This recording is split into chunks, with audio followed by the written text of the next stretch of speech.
चलित मास 9 तारिख में राखी पूर्णिमा भाई भौणी अनाबिल स्नेह और अतुट प्रेमर पर्व भाई हाथ में डोरी बांधि रक्षार प्रतिश्रुति निये भौणी। यह पर्व पर जटनी में एबेठारु जमिलानी राखी किणा बिकार आसर दूर दूरांतर भाई पाई एबेठारु राखी किणी पठाइबा आरंभ कले भौणी। जटनी बजार में सुलभ दर में विभिन्न प्रकार राखी मिलुथिबारु उभय खुचुरा और राखी गोदाम में लागिछि ग्राहकों भीड़। चलित वर्ष टय स्टोन फैंसी ब्रेसलेट आदि राखीर चाहिदा बेस रही। तेज गोदाम रे 50 पैसा ठार आरंभ कर 500 टंका पर्यंत रही राखीर दाम। ए वर्ष राखी बेपार एक प्रकार भल थिबा कहिसंती गोदाम मालिक। राखी 50 पैसा रु नहीं कि 500 टंका पर्यंत राखी आसी। जगन्नाथंकर राखी अरुआ चाउल धान लवंग गुजरात रे प्रभु जगन्नाथंकर नुआ आइटम भी ए वर्ष आसी।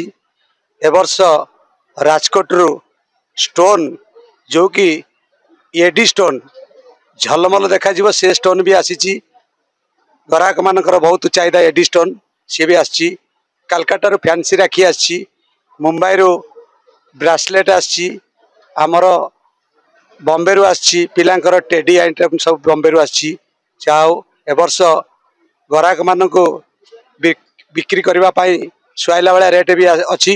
मुझे दुकान कर छोट दुकान टे किसी राखी बिक्री करी आ निज घर भी किसी मो भाई मान हाथ में बांधा भी नौ सुंदर सुंदर राखी आसी। देखिकी मुझे कन्फ्यूज पड़ जाऊँ कौटा नेबी कौटा नेबी। डिजाइन अच्छी हाँ स्टोन बहुत वेराइटी अच्छी। तो स्टोन नुआ नुआ बहुत वेराइटी अच्छी। पुणी 5000 टका प्रति वर्ष 5-7,000 8,000 10,000 सेमती व्यवसाय नहीं। भाई भौणी स्नेह संपर्क पर्व राखी पूर्णमी।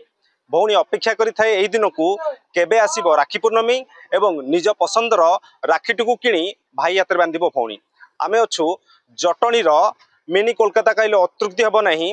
होलसेल मार्केट रे देशर कोण अणुकोणरू आसी थाए जटनी को राखी एवं एठाकार लोकल जो माने रहउछंती व्यवसायी माने एही राखी को नहीं किपरि भल व्यवसाय करी लाभवान हेबे ताहा उपरे रहिछि नजर। जटनरू सुरेश महारान को रिपोर्ट, नंदी घोष टीवी।